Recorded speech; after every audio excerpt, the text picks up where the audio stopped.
Jeff Bezos stepping down as CEO of Amazon, becoming the executive chairman in Q3 of this year. Andy Jassy has been named his successor, and John Fort.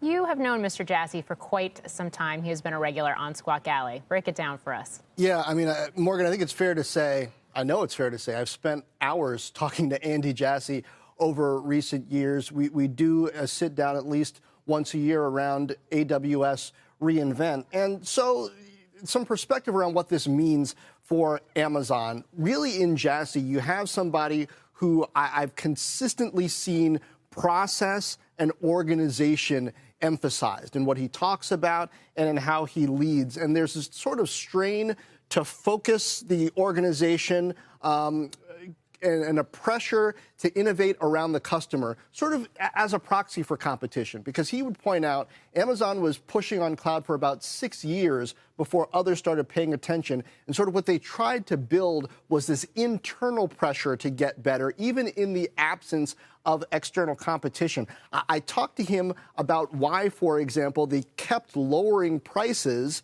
and reducing margin, even when competition itself didn't demand it. Here's what he said. We're much more focused on the long term than most companies. We are trying to build a business and a set of customer relationships that outlast all of us.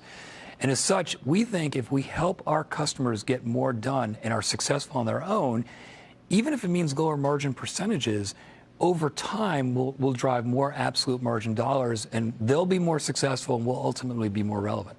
I actually don't think that's from my interview with him. I think that might be from Jim Cramer's, but he has expressed that point of view many times, Morgan, and it's going to be interesting to see how he continues to translate that ethos, that approach across Amazon now.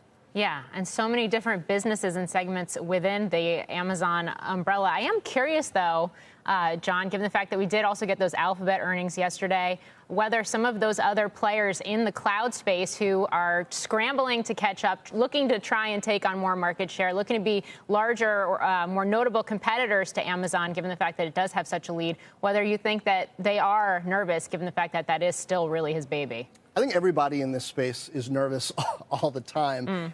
I'm caught between wondering, are they thinking maybe we get an opportunity here as there's a leadership transition within AWS to try to make some moves? Or are they thinking, oh boy, now Jassy can do more of what he wants to do? My gut in all of this, though, says there's not going to be that much of a difference. Amazon has and has had every opportunity to have an orderly transition here. And in the way Amazon and AWS is organized, customers have been telling me it's so clear who I need to talk to for any individual need that I have and how they're, even compared to, say, Microsoft, which has a number of different leaders, high-level executives involved in cloud.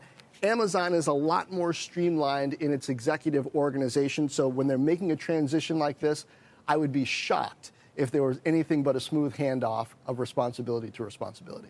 Yeah, always interesting to watch, though, that handoff overall as well, John, in terms of, what is Bezos going to be doing day to day? Executive chairman, obviously, he's still going to have a decent amount of control in some way, largest single shareholder. One would expect he will be involved in some big decisions, even though his attention may be elsewhere. Yeah, I mean, it's executive chairman, not just chairman. And, I'm not even sure that Bezos and Jassy know exactly how this is going to play out and exactly how much Bezos is going to want to weigh in on big decisions as he has been. But they're probably comfortable with this because Jassy's a guy who's been there since '97. He sort of acted as Bezos' chief of staff 5 years in 2002 before coming up with AWS itself. So this is two people who really know how to work together under circumstances that are changing, because they've been often the ones to change the circumstances for everybody else. Yeah. Shepard Smith here. Thanks for watching CNBC on YouTube.